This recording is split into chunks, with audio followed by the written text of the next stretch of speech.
Jesus, bem forte onde você está. Louvado e engrandecido seja o nome do Senhor. Bem, estamos agora alcançando vários corações, inclusive o seu, que nos assiste nesse momento, recebeu um link, entrou no nosso canal, alguém foi um instrumento para enviar essa mensagem para você. E nós estamos numa série de mensagens falando sobre a provisão de Deus. 2023, este momento, este ano que nós estamos vivendo, é para nós o ano da provisão.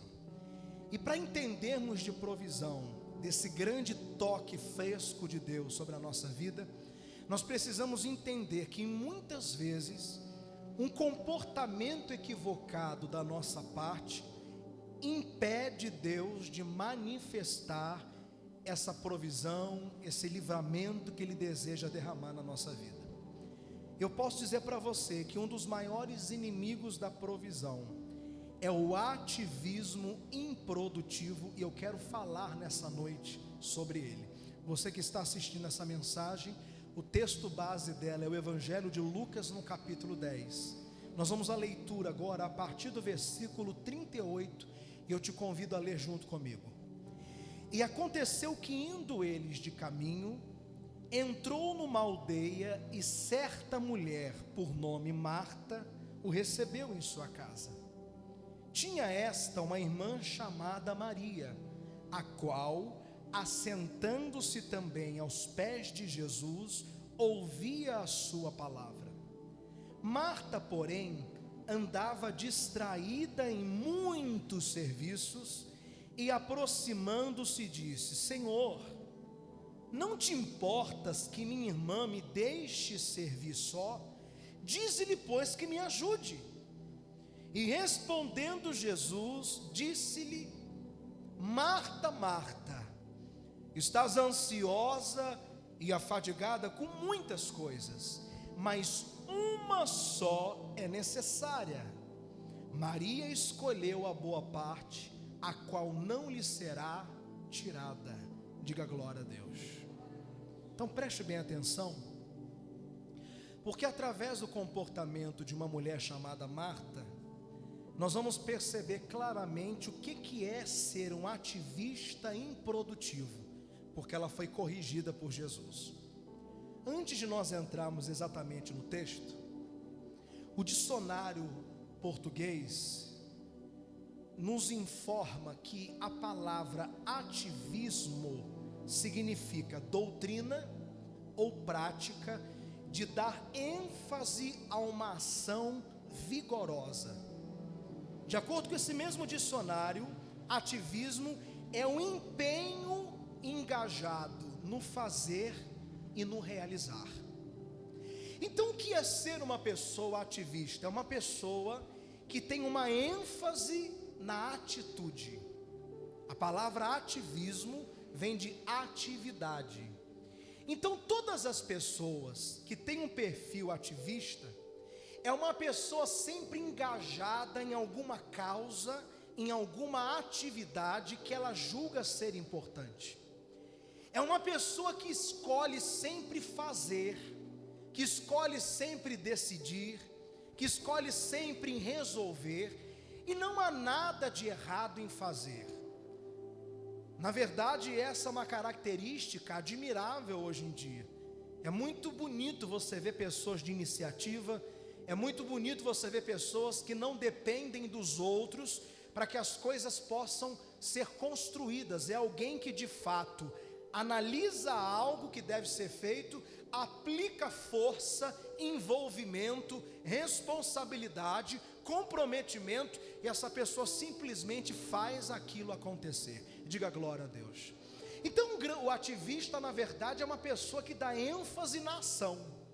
E não é qualquer ação. De acordo com o dicionário, é uma ação vigorosa, é uma ação aprofundada, é uma ação intensa.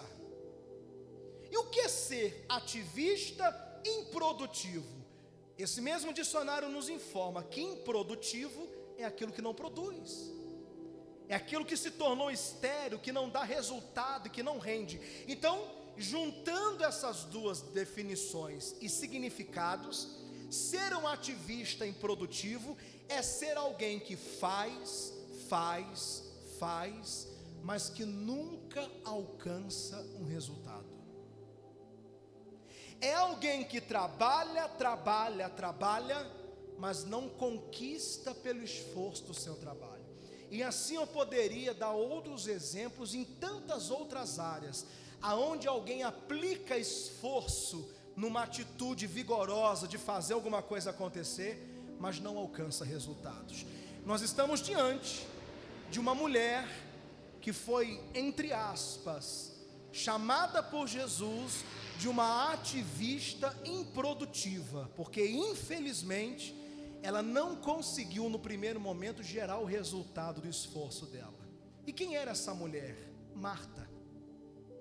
Marta, ela era de uma família muito diferenciada na Bíblia, que geralmente na família, as famílias que a Bíblia comenta, sempre ela relata sobre o pai, sobre a mãe, sobre todos os entes queridos envolvidos na família.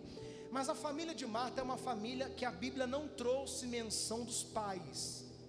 Apenas uma família composta por 3 irmãos: Marta, Maria, sua irmã, e mesmo que não mencionado nesse versículo propriamente dito, existia um terceiro irmão, homem, o Lázaro. Nós só vamos conhecer essa família com mais detalhes, olhe para mim. No Evangelho de João, no capítulo 11, quando Lázaro adoece e morre, quem está lembrado? É essa mesma família. E aí nós podemos traçar aqui, olhe para mim, um perfil comportamental dos 3 irmãos. Lázaro, a Bíblia praticamente não comenta nada sobre ele, só comenta que ele adoeceu, morreu, Jesus foi ao túmulo, chamou ele de volta e trouxe ele à vida. Mas a Bíblia não fala de nenhum comportamento ou atitude de Lázaro, para que a gente possa ter uma ideia de como ele agia. Mas Marta e Maria, nós temos detalhes muito ricos aqui.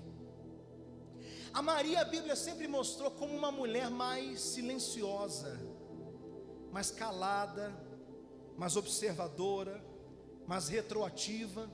Em todos os casos que a Bíblia menciona sobre essa família, Maria sempre estava recuada. Ela sempre estava mais calada, observando mais tudo aquilo que estava acontecendo ao redor dela. Então nós podemos traçar facilmente o perfil dessa mulher como alguém introvertida, que não tinha muita iniciativa para falar, para se manifestar ou para fazer as coisas acontecerem, diferente de Marta. Enquanto uma era retroativa, a Bíblia nos mostra claramente o perfil de Marta: desbravadora, pioneira, eu vou falar no bom sentido da palavra, agressiva, não para bater, mas para decidir, para resolver. Marta é um padrão de ativismo na Bíblia, e eu não estou criticando ela por isso, entendo o que eu estou falando. Eu sou muito parecido com Marta. Eu não consigo esperar que ninguém faça o que eu acredito que tem que ser feito. Eu logo me proponho a tomar partido de alguma coisa e fazer as coisas acontecerem. Eu imagino que aqui no auditório da igreja, alguns que estão assistindo essa mensagem, tenham Martas aqui nesse sentido, amém? Quem se julga ser uma pessoa a resolver questões, a colocar, como diz o ditado, a cara, a mostra e a tapa para fazer com que as coisas aconteçam? Quem se define nesse perfil aqui? Levante a mão. Não tenha vergonha de dizer que eu não estou criticando Marta. Levante a mão aqui. Grande parte dos irmãos que estão aqui tem esse perfil. A falar dessa própria história, olhe para mim, Jesus nunca foi um homem de visitas domiciliares. Você vai contar no dedo as casas que Jesus entrou na casa dela, entrou na casa de um certo homem chamado Zaqueu. Ele queria restaurar a vida desse homem corrupto, entrou na casa dele, entrou na casa de Mateus. Mateus também era um homem errado, e Jesus almoçou com ele, com algumas prostitutas ali que estavam em volta dele. Jesus salvou a vida daquele homem. Jesus entrou na casa da sogra de Pedro, que estava com febre. Ele foi fazer uma oração por ela, e aquela mulher rapidamente se levantou e voltou a servir. Jesus não visitou muitas casas. Por quê? Porque Jesus era rodeado de uma centena de pessoas. Então ele pregava, estava sempre envolvido com muita gente, mas os seus discípulos Mas teve um dia daquela família, e eu não vou saber o motivo, mas acredito que tenha sido um motivo muito importante e relevante. Marta saiu de casa com uma decisão tomada: eu vou me encontrar com Jesus, eu vou trazer Ele para dentro da nossa casa hoje. Nesse contexto que eu estou ensinando para vocês, não era uma atitude simples. Imagine você pegar uma pessoa pública, um prefeito da cidade, rodeado de gente, de admirador, de puxa-saco, de mais não sei quem, e você tentar chamar esse prefeito para entrar na sua casa. Você vai deixar muita gente aborrecida, porque não cabe todo mundo dentro da sua casa. Quem está dentro do contexto comigo, diga glória a Deus. Olha para esse irmão aí e pergunta ele: você está entendendo, irmão, que Deus está falando com você? Você está prestando atenção? Então, levar Jesus para dentro da casa dela era comprar briga com outras pessoas que queriam a mesma coisa. Requeria dela uma atitude de iniciativa, de ousadia, de agressividade. Apesar da Bíblia não mostrar isso claramente, mas é fácil a gente compreender isso.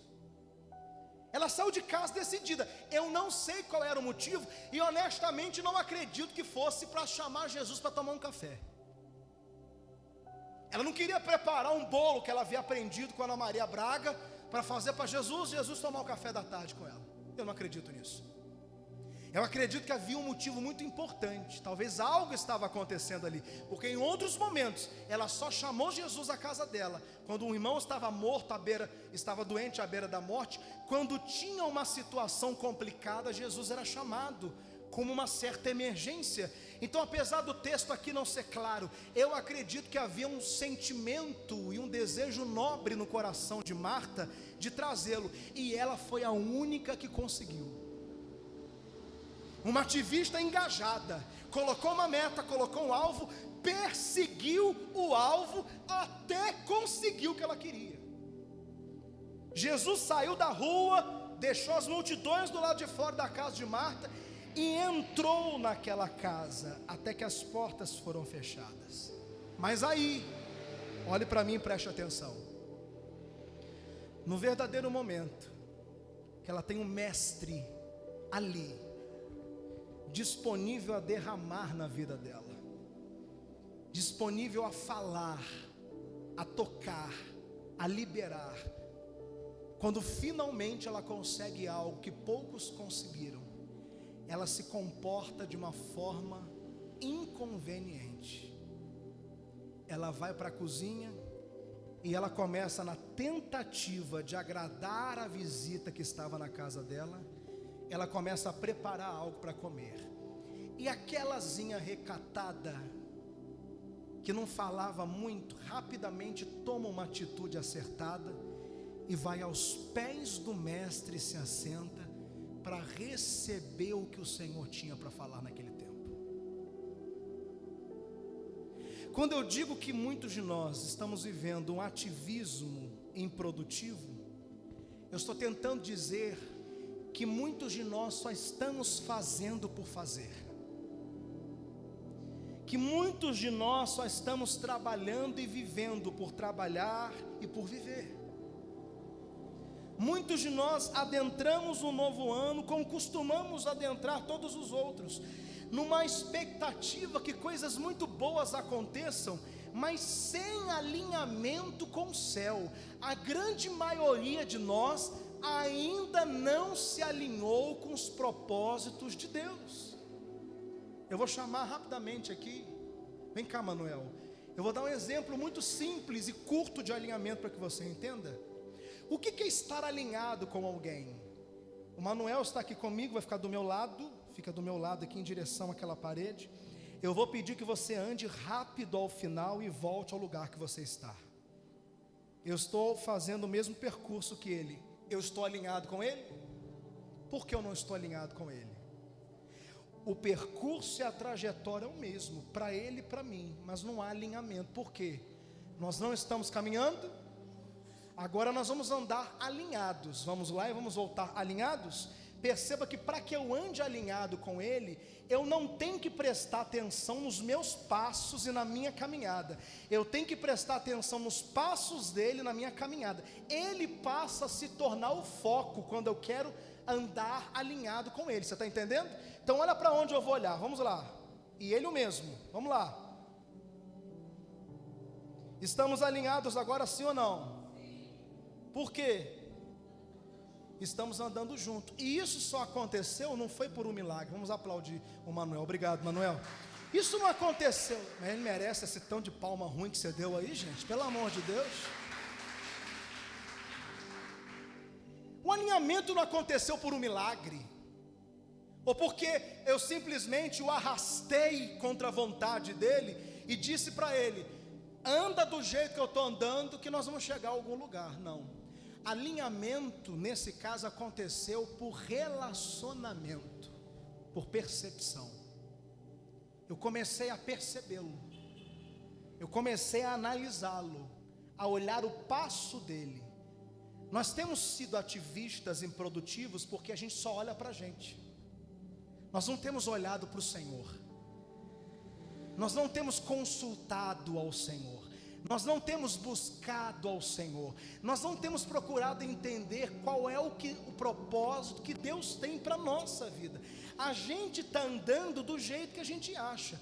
Eu não estou dizendo que há uma má intencionalidade no nosso coração. Muitos de vocês, se não todos, estão muito bem intencionados para viver um ano feliz. Estão muito bem intencionados, mas estão pobremente alinhados. Não adianta eu estar bem intencionado se eu estou pobremente alinhado. Eu preciso me alinhar com o Senhor. Jesus entrou naquela casa para alinhar-se com aquela família. Ele tinha algo para liberar para aquela casa, como Ele tem algo para liberar sobre a tua vida, como Ele tem algo para liberar sobre a tua família. Talvez eu tenha nessa noite que fazer um apelo para quem quer receber Jesus como Senhor da sua vida. Pode haver aqui nesse auditório ou diante de quem me assiste agora alguém que não tenha entregue a sua vida para Jesus, e deve ser a primeira coisa que você precisa fazer agora imediatamente ouvir essa palavra. Mas a grande maioria de vocês está com Jesus na sala de estar da sua casa. O receberam há 20 anos, há 15 anos, há 10 anos, há 2 anos. Mas como ter Cristo, teu reino manifesto na sua casa, e está cheio de dívidas? Como teu reino manifesto na sua casa está com casamento em ruínas?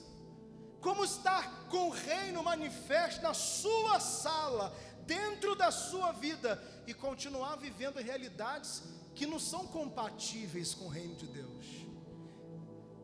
Se isso está acontecendo com você, a questão não é culpa, é falta de alinhamento com o céu. Você está entendendo? O Senhor não está te culpando. Ele não está dizendo você é errado, você não tem valor, você faz tudo errado. Ele está dizendo o seguinte: eu estou num passo e você está em outro. Na tentativa de acertar, você está tentando caminhar de um jeito, mas o que você precisava fazer nesse momento é parar de fazer e entender como tem que ser feito e na hora que tem que ser feito. Quem está entendendo o que eu estou falando nessa noite? Que a glória a Deus. Pergunte para o irmão do teu lado: você está na cozinha da tua casa espiritual ou você está na sala ouvindo o mestre? Pergunta para ele: você está na cozinha espiritual da sua casa ou você está na sala de estar com o mestre? Irmãos, aquela que não teve iniciativa de trazer Jesus para a casa dela, teve uma simplória iniciativa de não dizer nada, de não oferecer nada, de simplesmente se assentar, olhando para o mestre como aquele que diz, como aquela que diz: eu tenho sede de entender o que o Senhor tem para mim. Fala. O ativista está sempre falando, o ativista está sempre agindo, ele está sempre envolvido em alguma coisa relevante e importante, mas muitas vezes fora de alinhamento com o céu. Marca esse texto que é a nossa base. Vamos a uma advertência de Davi, no Salmo 127, abra lá no meio da sua Bíblia, Salmo 127, nós temos uma advertência aqui de Davi. Um homem que viveu muitos desalinhamentos com o Senhor, fez muitas coisas que não deveria fazer, e por isso está aqui com alguém experiente para nos ensinar algo profundo nessa noite. Salmo 127, você precisa se alinhar, eu preciso me alinhar com o Senhor. Nós precisamos nos alinhar com o Senhor. Tem alguém recebendo nessa noite? Quem está recebendo, diga glória a Deus. Diga comigo então, eu preciso me alinhar com o Senhor. Salmo 127, quem já encontrou, diga glória a Deus. Não estava previsto que eu lesse esse texto aqui, por isso não vai ter a descrição dele no vídeo, na mensagem, mas você pode abrir a tua Bíblia e ouvir. Se o Senhor não edificar a casa, em vão trabalham os que edificam. Se o Senhor não guardar a cidade, em vão vigia o sentinela. Inútil vos será levantar de madrugada, dormir tarde, comer o pão de dores, pois assim dá ele aos seus amados enquanto dormem. Diga glória a Deus. Olha para mim aqui. Existe um se aqui. Se significa uma condição. Se o Senhor não edificar a casa, em vão trabalha o que está tentando edificar. Então nós temos aqui uma analogia. Quem está fazendo, trabalhando, agindo, quem está ativo na vida, está tentando construir alguma coisa. Tem alguém aqui construindo coisas aqui? Levante a mão aqui. Não estou dizendo de construções físicas, não. Está construindo uma carreira, está construindo uma empresa, está construindo uma família, está construindo um ministério. Quem está construindo alguma coisa que eu pelo menos acredito que está construindo aqui, levante a sua mão para mim ver. Amém. Essa mensagem é para você, para mim que somos ativistas. Se o Senhor não edificar, você está trabalhando em vão. Se o Senhor não vigiar, as cidades nos tempos bíblicos eram cercadas de muralhas. Sobre as muralhas, soldados, policiais, sentinelas, homens que à noite analisavam para ver se o inimigo, se algum inimigo estava se aproximando, para tocar as buzinas, né, os alertas da cidade, para que todos pudessem despertar-se a tempo de proteger a cidade. Então o Senhor está falando aqui, aquele soldado, aquele policial espiritual, aquela mãe que fica lá no alto da torre, vigiando a todo tempo o seu filho, tentando proteger a todo tempo o seu filho, tentando impedi-lo de fazer alguma coisa errada, essa mãe que vigia não vai ter êxito e sucesso se o Senhor não ajudá-la a vigiar. Tudo que você está tentando construir, proteger e manter, se o Senhor não estiver junto com você, vai ser inútil.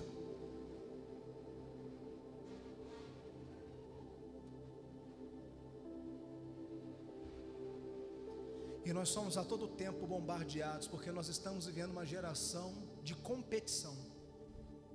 É algo velado, mas existe. Como assim? As redes sociais estão aí. Não é a primeira vez que eu falo delas. Elas podem ser um instrumento positivo, mas também podem ser um instrumento negativo. A gente permeia a nossa vida de acordo com os outros. Alguns dias atrás, exatamente no final, na última semana do ano, uma irmã me procurou, jovem, na sua faixa etária de 21 anos, nova ainda, estudando, com a vida pela frente. Ela se intitulava alguém que está em depressão. E ela veio desabafar comigo, conversar comigo. Ela disse: pastor, eu estou muito triste, muito angustiada, eu sou muito feia. Eu olhei para ela, uma jovem bonita, e falei: da onde você tirou isso? Pastor, eu não tenho namorado. E eu disse para ela assim: mas por que você quer um namorado? Porque todas as minhas amigas já estão namorando, algumas já estão até casando na minha idade, e eu vou ficar para titia. Eu olhei para ela e disse assim: eu pensei que você diria para mim que queria um namorado, porque você está com desejo de ter uma boa companhia, que caminhe junto com você. Eu não esperava ouvir da tua boca que você está em depressão, que as suas amigas estão namorando e você não está. E aí eu pude perceber, entenda bem, que a maioria das pessoas, elas querem algo baseado naquilo que o outro tem. Você está conseguindo entender onde eu quero chegar? Então a gente trabalha, a gente age, a gente faz, na verdade, por uma competição dentro da gente de querer se equiparar com os outros. É porque o outro tem, é porque o outro conquistou, é porque o outro é maravilhoso. Eu vejo as fotos, eu vejo os lugares, é tudo lindo, é tudo tremendo. Então eu quero essa vida para mim. E a pessoa desalinhada com o céu, ela vai tentando construir a vida dela. E qual é a consequência de um ativismo improdutivo? Cansaço, aborrecimento, culpa e acusação. Houve um momento que Marta não se conteve. Ela interrompeu o mestre e disse: o comportamento da minha irmã não está incomodando o senhor? Volta lá para a gente concluir. Lucas capítulo 10. Versículo 40, Marta, porém, andava distraída em muitos serviços e aproximou-se e disse: Senhor, não te importas que minha irmã me deixe servir só? Dize-lhe, pois, que me ajude. Olha para mim. Eu estou fazendo tudo. Está tudo em cima de mim. O que seria desse pessoal se eu não estivesse aqui? Quando eu morrer, vocês vão me dar valor. Quem já falou isso? No dia que eu pegar as minhas coisas e sumir dessa casa e ninguém me ver, aí vocês vão ver o que é bom para tosse.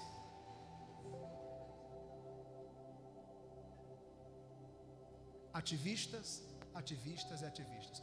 O que ninguém nunca observou com você nesse texto é que Marta não começou na cozinha, ela começou na sala.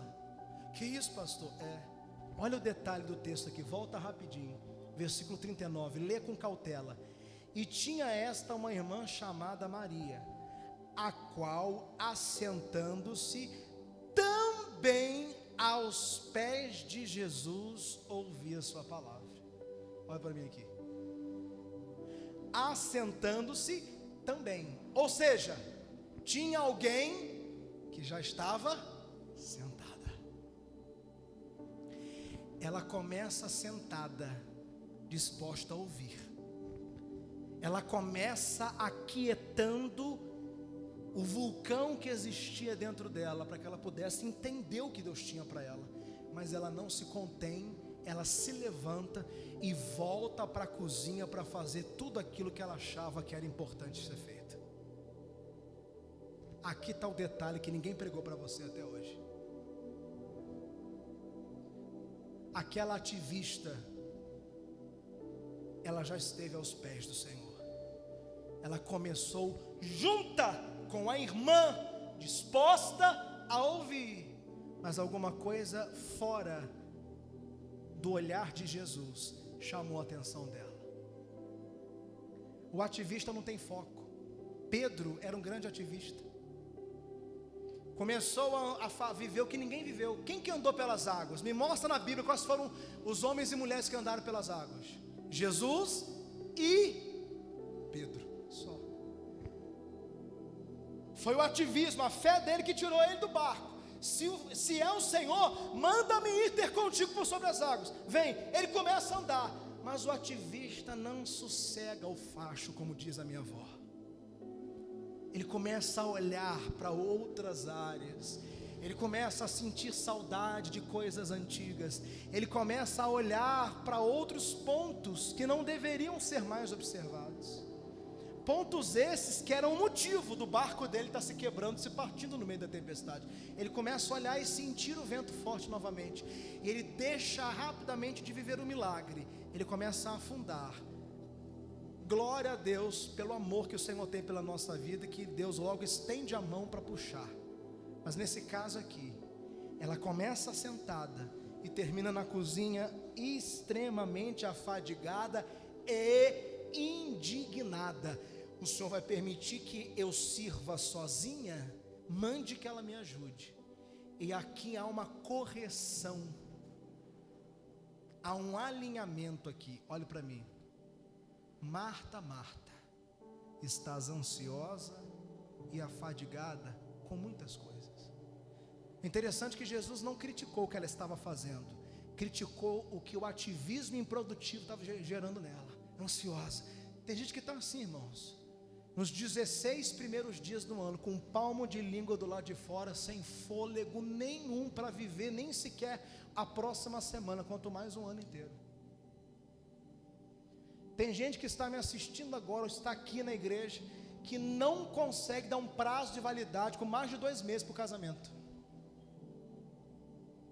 A pessoa já está prevendo que até no meio do ano vai acontecer alguma coisa, ela vai estar sozinha de novo. Ou vai estar sozinha, ou vai perder a família, ou vai perder a empresa. Completamente sem fôlego. Mas Jesus está na sala. Qual é o convite dos céus para mim e para você hoje? Não é só para você não, é para mim.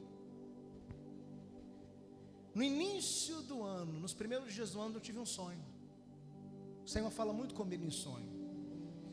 E eu sonhei que eu estava brincando com Mariana, minha filha. Para quem não sabe, minha filha tem 8 anos de idade. Só que não era esse homem grande, não. Eu tinha o mesmo tamanho dela e a gente estava brincando. Eu acordei e falei, Senhor quer falar comigo alguma coisa.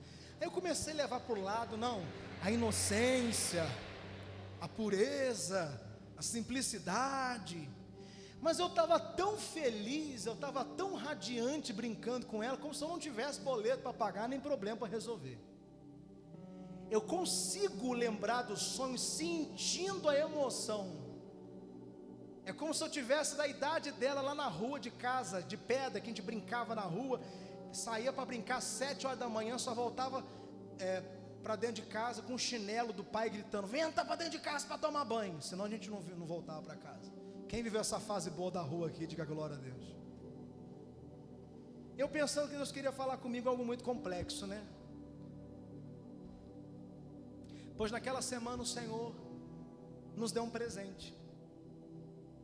Um grande amigo meu, um pastor amigo meu, até de outro ministério, estava com uma casa em Búzios. Ele entrou em contato conosco, meu cunhado também junto com ele. Nós alugamos uma casa, passa uma semana lá conosco. E aí Deus abriu uma porta para Josi no trabalho, porque não teria condição de acontecer. E eu fui para Búzios. E eu nunca brinquei tanto quanto eu brinquei em Búzios nessa semana. Eu acho que eu voltei a ser criança de novo. Todas as vezes que eu ia, eu mal tomava um banhozinho dentro d'água.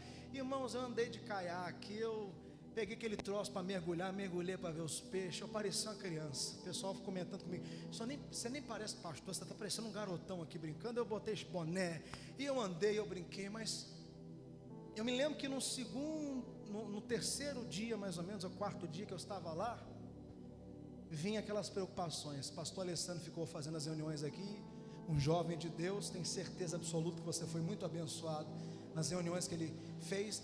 Mas a Marta dentro de mim, você tem que voltar, como é que está a igreja? E o pessoal vai embora, o pessoal vai sumir, você tem que voltar. E eu me lembro que eu entrei dentro de um barco para fazer um passeio de barco. Eu nunca tinha feito com o Josi lá.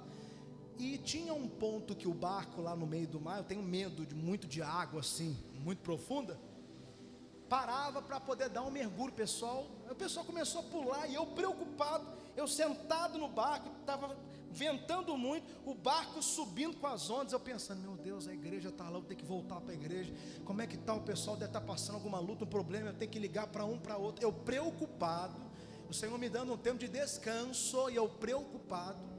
Eu me lembro que sentado ali, preocupado, pensando, Josi dando risada, brincando, aquele ativismo que não te deixa descansar, na minha cabeça martelando. Eu sei que eu levantei e falei assim, diabo, eu vou te dar uma resposta agora. Irmãos, eu fui para a proa do barco, eu dei um pulo dentro do mar alto, estava no mar alto. Eu dei um pulo dentro d'água. Chegando hoje à noite eu vou postar nas redes sociais a foto para você ver. Parece um garoto. No fundo, tinha 7 metros de profundidade, de acordo com o capitão. Mergulhei, e ali quando eu voltei, eu falei, Senhor, não é o meu trabalho, que faz a diferença. Eu te encontro no descanso. Eu decido descansar no Senhor. A igreja é tua. Ela não pode depender de mim. Ela tem que depender do Senhor. Confesso a você que se eu pudesse ficar mais umas 2 ou 3 semanas lá, eu ficava. Eu amo muito você, mas eu ficava. Mas eu vi nitidamente o mover de Deus para me trazer descanso. Porque nós somos essa Marta. É muita demanda, é muita coisa para resolver, é muito problema. O barco sobe uma onda, quando ele se recupera de uma onda, vem outra onda. É uma onda atrás da outra. Quem vive a realidade de tempos difíceis, de muitas ondas aqui, seja verdadeiro, pastor, eu estou vivendo, é uma onda atrás da outra. Eu me recupero de uma, já tem a próxima onda aí. Quem está nessa vibe aí de adversidade? Pois é. Descanse. O teu mestre está na sala. Ele não quer café com bolo, ele não quer o teu serviço, ele quer o teu coração. Entrega teu coração. Você está perdido, está desnorteada, está fazendo, agindo, mas no final, o que você segura como resultado disso? Nada. Não traz resultado nenhum. Tem alguma coisa errada. O que tem que ser feito? Eu termino aqui. Acalma teu coração. Maria se assentou. Mestre, eu quero te ouvir. Mas eu não posso parar, pastor. Pode. Mas tudo depende de mim. Não depende. Tudo depende de Deus. Levante a tua mão comigo e diga: se o Senhor não edificar, em vão trabalhos que edificam. Se o Senhor não guardar, em vão vigia o sentinela. Amém? Você está lá vigiando, tomando conta, vigiando. Um piscar de olhos que você dá, alguma coisa acontece, você perde. Entrega para o Senhor. Descansa no Senhor. Eu estou te preparando porque o Senhor vai se revelar para você que buscar descanso nele nesses dias. Ele vai te mostrar o que Ele tem para você nesse ano. E você vai viver o que Deus tem. Não correndo mais, mas caminhando no centro da vontade de Deus. E tudo vai ser acrescentado a você quando for necessário. A provisão virá. Você quer viver provisão? Então não atrapalha a Deus não. Deixa Ele falar com você. Quem tem ouvidos, ouça, porque Ele vai falar. Fique de pé que nós vamos orar nessa noite. Aleluia. É um desafio para todos nós nos alinharmos à vontade do Senhor. Aquele pulo que eu dei, foi um pulo de libertação. E ali eu descansei. Descansei em confiança. Descansar em Deus não significa cruzar os braços, sentar numa cadeira e esperar que o céu resolva tudo. Já aprendemos que não é assim. Descansar em Deus é algo muito mais poderoso. É fazer alinhado com o céu. Amém? Fecha a portinha do teu quarto. Derrame o teu coração diante do Senhor. E diga para o Senhor: Senhor, o que eu vou fazer? O que o Senhor espera de mim? Quantos podem levantar as mãos nessa noite e dizer: eis-me aqui, Senhor? Feche os seus olhos agora e diga para Ele: eu estou disponível para a Tua vontade. Eu estou disponível para viver o que o Senhor quer. Abra a tua boca e fale isso com Ele. Eu estou disponível a voltar para o secreto, a ouvir a Tua voz. Eu estou disponível a sair desse ativismo, desse fazer exagerado, fazer por fazer, porque estou pressionado por circunstâncias e por pessoas. Eu quero descansar, eu quero fluir com alegria no Teu propósito. Eu quero fluir com alegria no teu propósito. Eis-me aqui para viver o teu propósito, Senhor. Comece a falar com Ele nessa noite. Não é uma oração que eu posso fazer por você. Não é uma oração que eu posso fazer por você. Você que está assistindo essa mensagem, ore onde você está. Eu oro nesse momento para que você seja alcançado, para que o teu coração seja alcançado no poder do nome do Senhor Jesus. Que o Senhor abençoe a sua vida. Amém e amém.